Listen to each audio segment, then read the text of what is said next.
Dieu a jugé bon qu'habite en lui toute plénitude. Colossiens 1,19.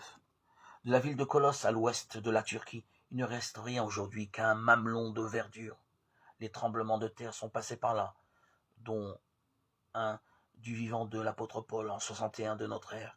Mais il nous reste heureusement la lettre que Paul a écrite aux chrétiens de cette ville.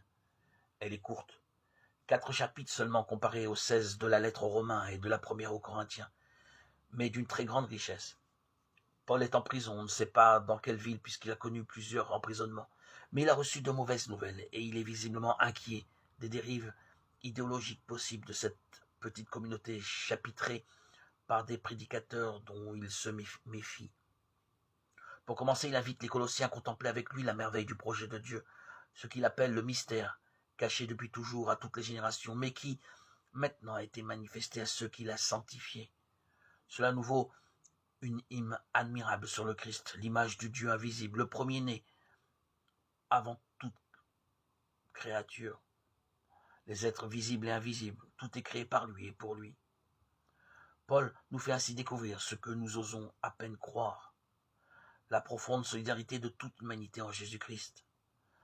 Or, les conséquences de cette révélation sont immenses, car si nous prenons ce mystère au sérieux, nous comprenons la valeur de la prière d'intercession.